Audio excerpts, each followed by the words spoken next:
I think there are very many things that were presented at ASH other than CAR-T, like bispecific antibodies. I think the bispecific antibodies data looked very good in either aggressive and indolent lymphomas.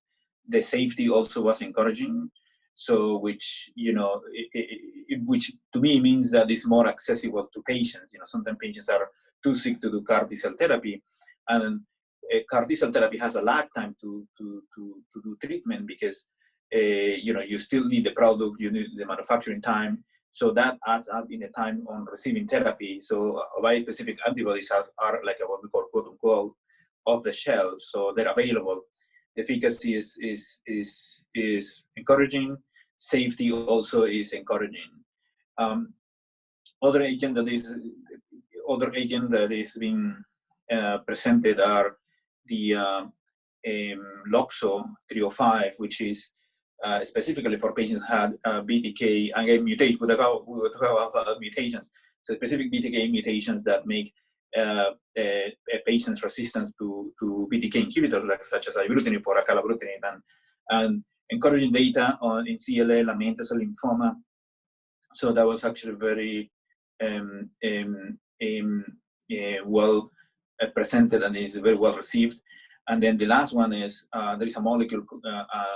I actually honestly forgot the name, but it targets the ROR1, which is like a receptor that is present in almost all B-cell malignancies, and showed encouraging activity in non-Hodgkin lymphoma, specifically mantle cell lymphoma and diffuse large ABC subtype.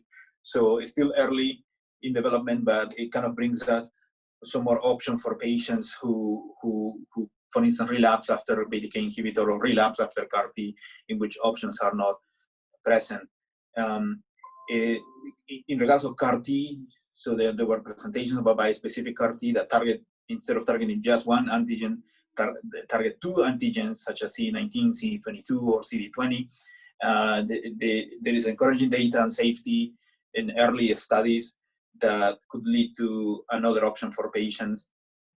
And then what else? I think that's about it. Yeah, the combination, you know, the combination studies of drugs that we already use. This study presented by the NCI, the Viper, which combine 4 drugs: obinutuzumab, which is an anti-CD20 antibody; lenalidomide, which is an immunomodulator that we all know; venetoclax, a BCL2 inhibitor; and ibrutinib, a BTK inhibitor. Like 4 drugs to treat highly aggressive refractory lymphoma patients. It was a time-limited therapy. Actually, patients had 4 or 6 cycles. And what is interesting of this kind of combination, it was well tolerated and led to almost 70% responses, even in aggressive lymphomas post-CAR-T relapses. So very encouraging data. Some of the audience ask about the cost of this 4-drug regimen, and it's not as expensive as if you do venetoclax for a year or 2 years, or ibrutinib for a long time. So I think that regimen looks encouraging on patients who don't have any other options,